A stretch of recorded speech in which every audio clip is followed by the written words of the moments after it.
Hey guys, நம்ம இன்னைக்கு இந்த வீடியோவில் எதை பற்றி பார்க்க போகிறோம் அப்படின்னா, ஸோ many ஸ்டூடெண்ட்ஸுக்கு வந்து பார்த்திங்கன்னா இந்த டவுட் இருந்துக்கிட்டே இருக்கும். என்ன டவுட் அப்படின்னா, ஒரே ஒரு பேப்பர் எக்ஸாம் மட்டும் அப்பியர் ஆகிட்டு, ஓகே, ஒரே ஒரு பேப்பர் 4 சப்ஜெக்ட்ஸ் இருக்குது ஒரு குரூப்பில், பெர் குரூப்பில் 1 சப்ஜெக்ட் மட்டும் எக்ஸாம் அப்பியர் ஆகிட்டு பேலன்ஸ் சப்ஜெக்ட் ஆப்சண்ட் ஆகிட்டால், அந்த ஒரு சப்ஜெக்டில் மட்டும் 60 எடுத்தால் அது எக்ஸம்ஷன் அப்படின்னு சொல்லி கன்சிடர் பண்ணுவாங்களா மாட்டாங்களா? ஓகே, நிறையா பேர் வந்து இது கேட்டுகிட்டே இருந்தீங்க.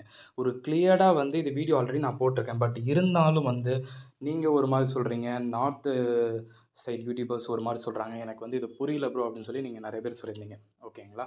இது வந்து பார்த்தீங்கன்னா ஒரு ஸ்டூடெண்ட்டோட மார்க்கு தான். இப்போ ரீசன்ட் அட்டெம்ப்டில் நடந்த, லாஸ்ட் அட்டெம்ப்டில் நடந்த ஒரு ஸ்டூடெண்ட்டோட மார்க்கு தான் இது. ஓகே, அவங்க வந்து பார்த்தீங்கன்னா பேப்பர் 5ம் பேப்பர் 6ம் அவங்களால வந்து அப்பியர் ஆக முடியலை அவங்களோட ஹெல்த் இஷ்யூஸ்னால. ஓகே, ஸோ அதனால் வந்து பார்த்தீங்கன்னா அந்த ஒரே ஒரு சிங்கிள் பேப்பர் மட்டும்தான் அவங்க எழுதியிருக்காங்க. சரிங்களா? பேப்பர் 7 மட்டும்தான் அவங்க எழுதியிருக்காங்க. ஓகே, இப்போது என்ன ஆயிடுச்சு அப்படின்னு சொல்லி வந்து பார்த்தீங்கன்னா, அந்த ஒரு சப்ஜெக்டில் அவங்க 67 எடுத்துட்டாங்க.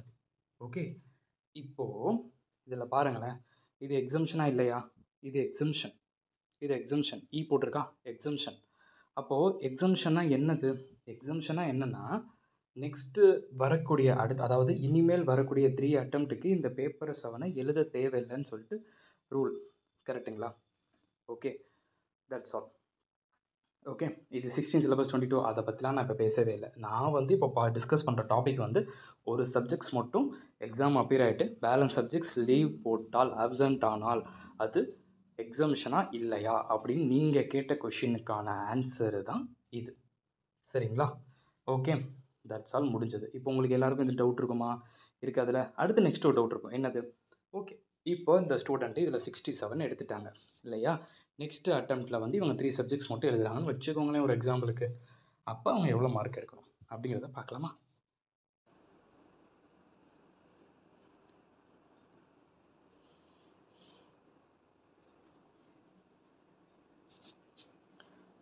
இப்போது அந்த ஸ்டூடெண்ட்ஸ் வந்து பார்த்திங்கன்னா எவ்வளோ மார்க் வந்து ஸ்கோர் பண்ணணும் அப்படிங்கிறத பற்றி நம்ம பார்க்கலாம். First paper 5, paper 6, paper 8. Okay, இப்போ நல்லா ஞாபகம் வச்சுக்கோங்க, நான் சொல்கிறத மட்டும் கேர்ஃபுல்லாக பாருங்கள்.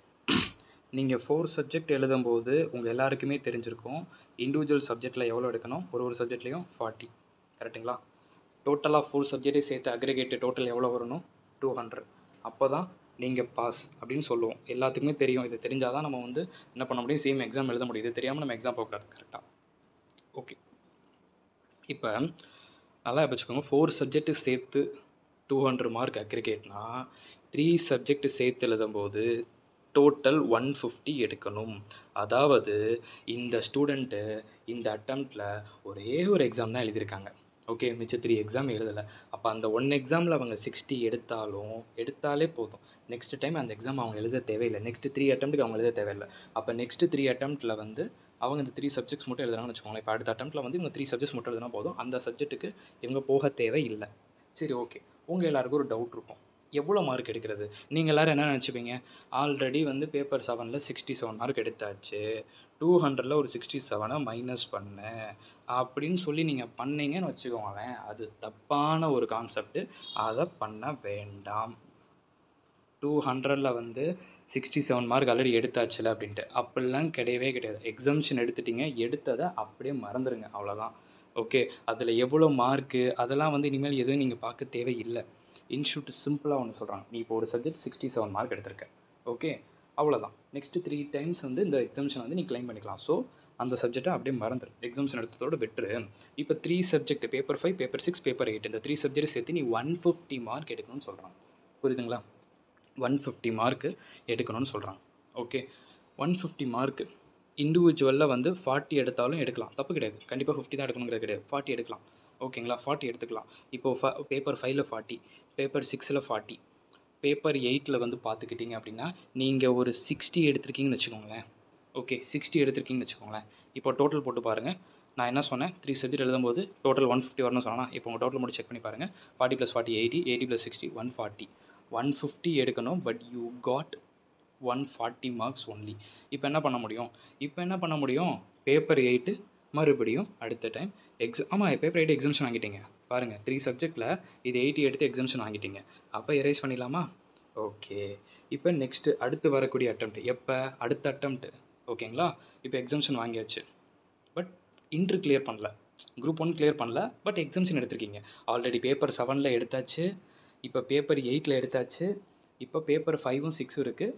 அது ஃபெயிலில் தான் இருக்குது. ஏன்னா நான் முன்னாடி சொல்லிட்டேன் டோட்டல் 150 வரணும், நீங்கள் 140 தான் வந்திருக்கு அப்படின்னு நான் சொல்லிட்டேன். சரிங்களா? இப்போ அடுத்த அட்டெம்ப்ட் இந்த 2 சப்ஜெக்ட் மட்டும் எழுத போகிறீங்க. ஏன்னா ஆல்ரெடி வந்து டேரக்ட் டேக்ஸ் எக்ஸம்ஷன் வாங்கியிருக்கீங்க, காஸ்டிங் எக்ஸம்ஷன் வாங்கியிருக்கீங்க. ஓகேவா? இப்போ உங்களுக்கு வந்து டோட்டல் மார்க்கு இந்த 2 சப்ஜெக்ட் மட்டும் எழுதும்போது 100 வரணும். வந்துட்டால் இந்த குரூப் 1 கிளியர், இல்லைன்னு வச்சுக்கோங்களேன் நாட் கிளியர். ஓகே. பேப்பர் 5ல் வந்து ஒரு 40, பேப்பர் 6ல் வந்து ஒரு 60. அவ்வளோதான்ப்பா. 40 + 60 100 மார்க்கு. 2 சப்ஜெக்டில் 100 எடுக்கணும், பாஸ் பண்ணியாச்சு, முடிஞ்சு. அவ்வளோதான். இதுதான் கான்செப்ட். இதை விட்டுட்டு நீங்கள் தப்பாக புரிஞ்சுக்கிறீங்க பார்த்தீங்களா? நிறையா பேர் வந்து பார்த்தீங்கன்னா, இப்போ ஒரு சப்ஜெக்ட்டில் வந்து எவ்வளோ மார்க் எடுக்கிறோமோ அதை வந்து இன்னொரு டைம் இந்த பேப்பர் 7ல் அவங்க 67 எடுத்து அதை வந்து நெக்ஸ்ட் சப்ஜெக்ட்டில் வந்து நெக்ஸ்ட் டைம் வந்து 267 எடுத்தாச்சு, அப்போ மிச்சம் மட்டும் 3 சப்ஜெக்ட் எடுத்தால் போதும் அப்படின்னு நினைக்கிறீங்க பார்த்தீங்களா? அது தப்பான கான்செப்ட். அப்படி யாரும் நினைக்க வேண்டாம் அப்படிங்கிறத மட்டும் நல்லா வச்சுக்கோங்க. அவ்வளோதான். இப்போ இன்னொன்று சொல்லட்டா? ஒரு எக்ஸாம்பிளுக்கு ஒரு எக்ஸாம்பிள் சொல்கிறேன் பாருங்கள். ஒரு ஸ்டூடெண்ட்டு பேப்பர் 5, 6, 7, 8. ஓகே, ஒரு எக்ஸாம்பிள் சொல்கிறேன் பாருங்கள். இப்போ அந்த ஸ்டூடெண்ட் வந்து பார்த்துக்கிட்டிங்கன்னா இதில் ஒரு 60, இதில் ஒரு 60, இதில் ஒரு 60, இதில் ஒரு 39. ஓகேவா? இப்போ டோட்டல் படி பாருங்கள் உங்களுக்கு எவ்வளோ வரும். டோட்டல் படி வந்து பார்த்தீங்க அப்படின்னா 60, அதே வந்து ஒரு 180 வந்துருச்சு. ப்ளஸ் 39 போட்டிங்கன்னா உங்களுக்கு 219. அப்போ நான் பாஸ் தானே ப்ரோ அப்படின்னு நீங்கள் நினைக்கலாம். நான் சொல்கிறேன் நீங்கள் பாஸ் ஆகலை. ஏன்? இண்டிவிஜுவலில் 40 எடுக்கணும், டோட்டலாக 200 வரணும். டோட்டலாக 200க்கு மேலே போயிடுச்சு. பட் இண்டிவிஜுவல் உங்களுக்கு பேப்பர் 5ல் 40 வரலையே, 39 தான் வந்திருக்கு. ஓகே. இந்த மாதிரி ஃபெயில் ஆகும்போது என்ன சொல்கிறாங்க இன்ஸ்டியூட்டு? எந்த சப்ஜெக்ட்லாம் 60 எடுத்திருக்கியோ அந்த சப்ஜெக்ட் திருப்பி எழுத வேண்டாம், இது எழுத வேண்டாம், இது எழுத வேண்டாம், இது எழுத வேண்டாம். இப்போ ஒரே ஒரு சப்ஜெக்ட் மட்டும் நெக்ஸ்ட் அட்டெம்ப்ட் நீங்கள் எக்ஸாம் போனால் போதும். ஓகே. எவ்வளோ மார்க் எடுக்கணும்? 40யா? அது தாங்க இல்லை.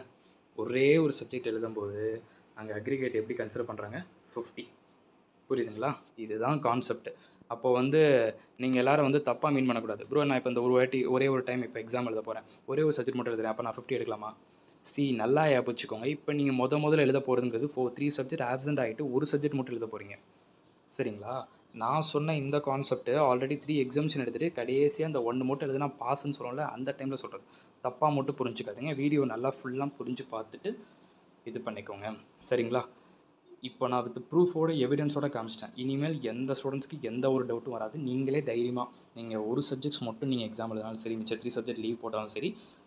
ஆனால் ஒன்று சொல்லிக்கிறேன், அந்த 1ல் நீங்கள் 60 எடுத்தால் தான் அது எக்ஸம்ஷன். 60 கீழே இருந்தால் எக்ஸம்ஷன் கிடையாது. இப்போ நான் காமிச்சேன்ல 67 இருந்துச்சா, ஈன்னு போட்டுருந்துச்சா, அந்த மாதிரி இருக்கணும். Okay, that's all. Wish you all the very best. உங்கள் ஃப்ரெண்ட்ஸ்க்கு மறந்துடாமல் ஷேர் பண்ணுங்கள். பார்க்கலாம்.